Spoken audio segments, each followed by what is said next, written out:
Hi everybody, welcome to your practice. I'm Raquel, and today we're going to focus on trying to do backbends without pain. So I've been asking around my students what is it that they don't like about backbends, and everybody says, oh, it pinches my lower back. So usually when we do backbends in yoga, it is the lower back and the cervical spine or neck that try to do most of the work. So today we're going to try to find more space in our thoracic spine, which is the very middle of your spine, so that the thoracic does the work and your lower back doesn't have to suffer. So we're going to need 2 blocks and a blanket today. We're going to start standing and go ahead and grab one of your blocks. If you don't have a block, that's fine. You can just imagine you have a block in between your thighs and you place the block right in between your thighs. So if you place one of your hands to your lower back, you can see that there's a little bit of a sway, a little bit of a curve. We're all different. So in some of us, your lower back might be more arched or less, but there is an arch. And then maybe place your other hand to the back of your neck, and you can see that the curves are the same. Okay? And then the thoracic spine is the opposite. So it's a concave, or is it convex? I get confused. Anyway. So you have to know is that the lower back will be doing a lot of the back bending if we're not paying attention. So from here, bring your hands to the very tops of the pelvis, and then press with the hands, press the pelvis down. So very important to know is, as you do your spinal extension, what is it that your pelvis is doing? So go ahead with your inner thighs and squeeze the block. And then with the inner thighs, try to bring the block forward towards the front of the room. And then notice that when you do this, the glutes engage and your pelvis thrusts a little bit forward. And then back to center. Now squeeze the block. And with the inner thighs, try to bring the block back. And you're going to notice that you create more of an arch in your lower back. And do this one more time. Squeezing the block, pushing, reaching the block forward. This initiates a back bend. And then when you squeeze the block and bring the block back behind you, that initiates a forward fold.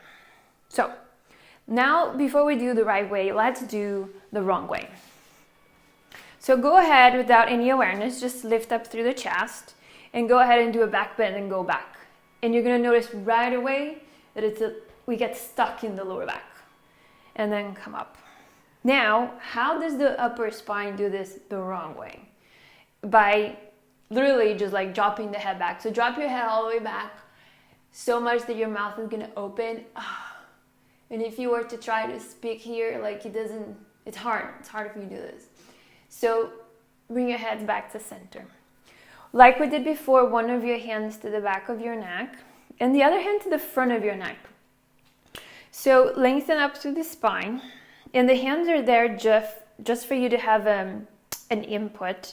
And how can you lean your head back, and maybe you can look up right where the wall meets the ceiling, so you have your gaze at a certain point. And then the moment you start to notice that there's a lot of the weight of your head and your neck into the back hand, that's when you pause. And then maybe with the front of your neck, can you push the front of the neck up towards the front hand, the hand that is on the front part of your body. So you're going to notice that when you're here, the muscles in your neck are working to stabilize. And then as you release the hands, and if you try to sing or say something, it will be easy because we're not closing or locking the throat. And then come back to center. Okay, let's put all of this together. Bring the hands to the very top of your pelvis, very, very top, and then press the pelvic bones down to give you some grounding. Press the feet down, lengthen up through the spine. And squeeze the blocks, try to bring the block a little bit forward and see how that initiates a back bend. And then squeeze the block, bring the block a little bit back. Good. Now bring yourselves to upright. If you have that second block, place that second block right in front of you. If you don't, that's fine. Let's put this into the half sun salutations. So inhale, arms to the sides and up towards the ceiling. And as you exhale, arms to the side, squeeze the block, bring the block back behind you as your hands touch the block. Press the hands down, lengthen your spines forward, and the block that is in between your thighs, try to bring that block back. As you exhale, fold over your legs. Press the feet down, arms to the sides and all the way up towards the ceiling. As you exhale, bring your hands to the heart. So far, so good. Now bring your hands to the back of your pelvis. So with the hands, we're going to ground the pelvis down. You are not going to thrust the pelvis forward. So notice if your body wants to do that. So with the hands, just ground the pelvis down, which is the same thing as saying, trying to lengthen the flesh of the buttocks down towards the heels, which is the same thing as saying lifting the front of your hip points up. Okay? So now, as you do this, you're creating a little bit more space in your lower back. So lift, lift, lift, almost as if you could lift those ribs off of the lower back, squeeze the elbows together. And then from the back of your heart, you lean yourself back. So you are doing the spinal extension using the very middle of your spine, not at the expense of the lower back. And it doesn't look like much, but it feels like a lot. So stay in this position. You're still squeezing in the block. Lengthen the flesh of the buttocks down and then lifting the chest. And then slowly bring yourselves to center and release the arms. Maybe soften the knees. Second round. Inhale, arms to the sides and up. As you exhale, arms to the sides and down to the other block. Press the hands down, lengthen your spines forward. And as you exhale, bow over the legs any amount that feels comfortable. Inhale, arms to the sides and up towards the ceiling. And as you exhale, bring your hands towards the heart. Now, bring your hands to your ribs. So really hold your ribs like this. So just under the bra line, the thumbs are going to be up towards your armpits. And then as you squeeze your ribs, lift the ribs off of the pelvis. Good. Keep lifting the ribs. Keep the navel, and where your fingers are in the front of the ribs, keep those ribs in. So if you work to look to your ribs, they're not poking into your clothing. They're nice and contained. So keep lifting through the chest. And then slowly as you lean back, you're still squeezing that block, bringing that block a little bit forward. Can you use your hands, lengthening up through the ribs, and then going back and doing your spinal extension? Again, this is simple stuff. But if you're really following through with this, you can sense that with a lot of awareness, you can really get into that thoracic spine. And now use your hands to bring your ribs up so they're stacking on top of the pelvis, and then release the hands back down. Inhale, arms to the sides and up. As you exhale, arms to the sides and down. Inhale, lengthen your spines. And exhale, bow over the legs. Arms to the sides and all the way up towards the ceiling as we fold the palms. And then you bring your hands to the heart. Okay. Now bring your arms forward as if you're holding something very heavy and spread the fingers. And bring the arms out to the sides and notice what happens to your shoulder blades. Right where you sense that the shoulder blades squeeze towards the spine, that's the part of the spine that we want to do the most of the back bend. So just giving our bodies an input here of blades squeezing in, and then can you lift up just from the chest, and then from there you release. Now bring your index and your middle finger to the breastbone, so the very top of the breastbone, and press it down. And as the fingers press it down, you press it up. So a couple things happening here.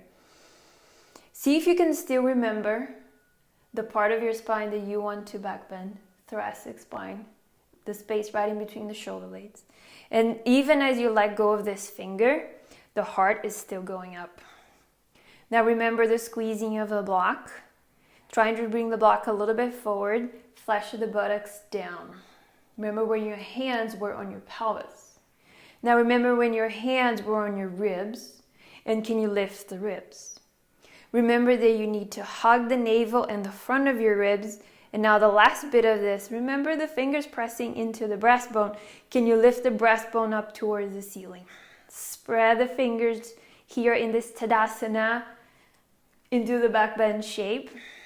Leaning back, lift the heart, and stay here for a moment.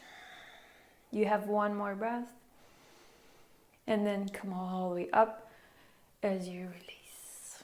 Good. Bend the knees and bring the block back down. We're going to roll up and down once. So soften the knees. Take a breath. As you exhale, shoulders forward, head down. Allowing the head to be heavy. And see if you can feel the whole of your spine rounding. It's a little bit of the opposite of what we've been doing. And keeping the knees bent, the pelvis somewhat in place. You shift the hips to the left and then right. So you're moving around side to side. You are moving the hips a little bit. Okay, and then you bring yourself back to center and then rolling up, stacking the vertebrae one at a time, starting sacrum, lower back, and slowly getting into thoracic spine, upper spine, and then head above your shoulders. Good. Grab your blanket, place your blanket in the middle of your mat. If you don't have a blanket, that's fine. And then if you have your blocks, hands under the blocks. So let's start in this hands and knees position, and let's walk the blocks a little bit to the left. Walk the blocks a little bit to the left. So much that your right hand lands just under your face. And then curl your toes. Try to not to move the pelvis around as the left arm reaches to the left into a T. Now look to the left hand. Lift that pelvis where it is, and then see if you can twist to the left and up towards the ceiling. And then can you remember when you had your shoulder blades hugging in, it's that part that we want to do most of the twist. And from here, release back down. Walk both of your blocks to the right until the block that is under the left hand is right under your face, and then right arm to the side. Now you look to the right hand, don't move the pelvis, and then try to rotate from that thoracic spine, reaching. And then from here, we release. Okay. Bring the hands down so they are again directly under the shoulders, and we're going to do a very funky thread the needle arms. So it starts the same way. This time leave the left hand where it is, and then the right arm to the side. And then you can try to do your twist again without moving the pelvis. And as you exhale, instead of threading the arm under to the left, thread the arm forward in between the blocks until the right side of your face or your head lands on the right upper arm. And you might feel a little bit claustrophobic with this left hand right in front of you, so you can bring it to the floor. So take a breath. And as you exhale, all you need to do is allow the weight of your head to be on that arm. And you might feel a nice opening across the lats, across your back. The hand that is on the floor, the palm, which is your left hand, the hand that you can see, you can press that hand down and maybe revolve yourself more to the left and up towards the ceiling. One more breath. And the left hand presses down. Come back into hands and knees, hands to blocks. Pause here, feel what you just did. And let's do our second side. So now the left arm goes to this side and up. Don't move the pelvis. Trying to mobilize thoracic spine. And then as you exhale, let's thread the arms straight forward. Now the left side of your face or your head is on the left upper arm. And then you can choose to have the right hand on the floor. Same shape we did before. I'm actually okay if your hips move a little bit to the side, that's fine. We're using this to open our backs. So inhale here. As you exhale, press the right hand down and revolve a little bit more. One more. And then slowly, right hand goes back to the block and you're back in your hands and knees. Okay, one easy cat-cow. Inhale, look up, sitting bones up and apart. And as you exhale, curl it down. Good. Inhale back to center. And now you're going to do a few modified child's pose, up dog drills, really focusing on that thoracic opening. So walk your knees a little bit back. Keep your hands on the blocks. With your hands on the blocks, the pinkies and the thumbs are hugging the sides of the block. As you inhale, come forward so the shoulders are right above the wrists. And now you guys, don't just drop the pelvis. See if you can start your up dog with your thoracic spine. So remember when your fingers were on your chest, on your breastbone, and can you reach the breastbone straight forward towards the wall in front of you? And now with the shoulder blades, can you hug the blades a little bit in?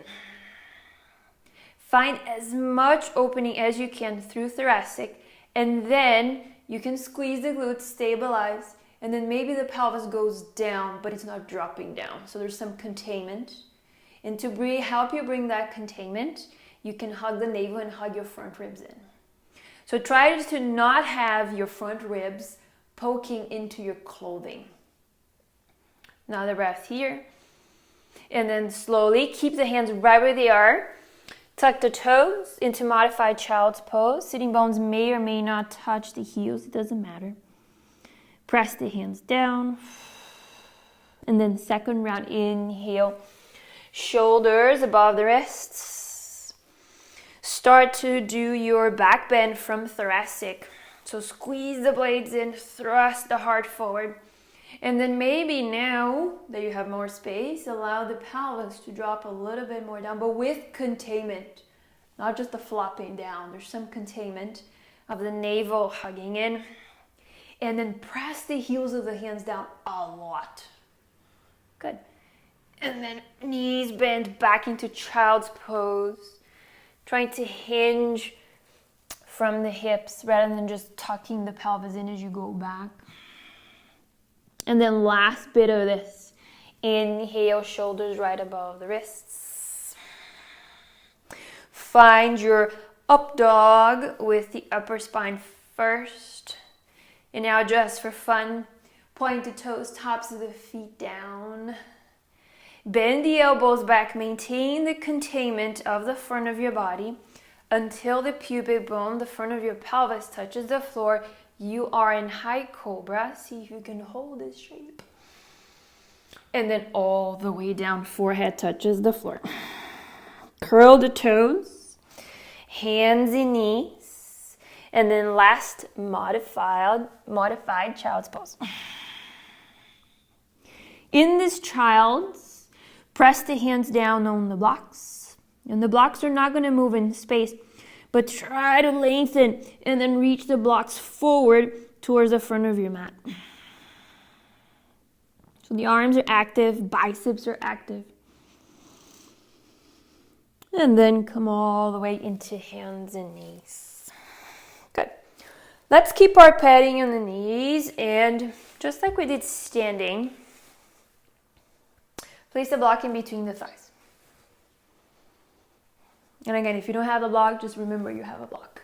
Imagine you have a block. Let's start hands to the top of the pelvis. You can have the tops of your feet down or curl your toes. It's yogi's choice. With the hands, press the pelvis down. And now squeeze the block. Same thing we did before. Try to bring that block a little bit forward. So the glutes engage, but notice that we are not thrusting the pelvis forward, okay? So it's just a little bit, and then again, you're gonna sense the buttocks moving down and the hip points wanting to move up. Can you keep that as you lift up through the chest? Can you keep that? I can already feel my ribs poking into my yoga top here, so I'm gonna remind myself to hug those ribs in. When you do that, you will feel like you're doing less of a back bend, and that's fine. So lift the heart, and then try to go back. Try to do into the shape of camel pose, which is a big back bend. It's super hard for most people. So some of that containment in, and then slowly bring yourself up. Remove the block, point to toes, and then sit on your heels for a moment. And close your eyes if there's any residual tension or pulling on your back when you did this. Direct a deeper breath there.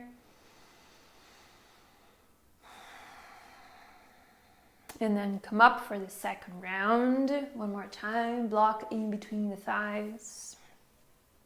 This time, hands on the back of the pelvis, the fingers are pointing down towards your knees. And as you squeeze the block, let's try to bring the block a little bit forward. This encourages a posterior tilt of your pelvis, giving that lower back one more time a little bit more space. You're not squishing the lower back. And then lift the heart. Remember the ribs hugging in. Remember the navel hugging in. And now we can use the leverage of the elbows. So with the elbows, hug them in towards each other. And then that's going to help you squeeze the shoulder blades together. Lift the chest. And now, more supported perhaps, press the tops of the feet down as you do your mini camel pose. So baby steps, camel pose, full wheel, they're all big poses. So how can we slowly and evenly distribute the back bend, the spinal extension, so the whole of your spine is doing the pose and not just one part of it. And then as you inhale, come all the way up. Release that block one more time. Stay super upright as you sit back down on your heels. If it's uncomfortable to sit on your heels like this, you can just stay kneeling and upright. That's fine. It's just to give the spine a moment to go back to its natural shape. And now for the last round, we're going to do this with the hands on the ribs. So if you know this pose and this is just like a review for you and you want to do the full camel pose with the hands and the heels, you may do that on your own. If you're still learning and you feel like, I want to get the pieces of the puzzle, really understand before I do the full thing, we're going to do the last round with the hands on our ribs. So blocking between the thighs. You can curl the toes if you want for this one. Squeeze the block. Try to bring the block a little bit forward. This is the posterior tilt of your pelvis. Can you keep some of that front of the pelvis lifts? Ribs in. And now really hold your ribs like you mean it. And let's lift the ribs off of the pelvis. And we're guiding the thoracic spine up, away from that lower back. So it's super long. And then soften the shoulders down the back and attempt your camel pose. This is camel pose. So notice that we're not dropping your heads back today. You're just looking forward, keeping the front of the neck as open as the back of your neck. And again, this from outside doesn't look like much, but it's a lot. So feel that. You can always use your hands to try to find more space here on your midsection of the spine. And now use your hand, bring those ribs up above the pelvis. Point to toes, release that block and sit on your heels. Close your eyes one more time. And very slowly, slide the hands so the hands are under your knees. Take an inhale. And as you exhale, curl the upper back as if you're doing cat pose. So the back of the heart moves back. So now you're bringing thoracic spine to its natural curve. And maybe send a longer breath, or you can even hold where it feels that your body was really opening. Good. And then all the way up. Right from where you are, left hand behind you, right arm goes up, and you lean back on a diagonal. And bring yourself up. The right hand goes behind you. Left arm up, you lean on a diagonal. All the way up. This time, both arms forward enough. Easy side bend to the left. One hand to the knee. You're twisting from thoracic. And then last one, arms go up. And then you twist to the right. And then inhale back to center, hands to thighs. And right from where you are, close your eyes. And with the breath, can you allow that thoracic spine to feel super long? And we follow the palms. And thank you for practicing today. Namaste.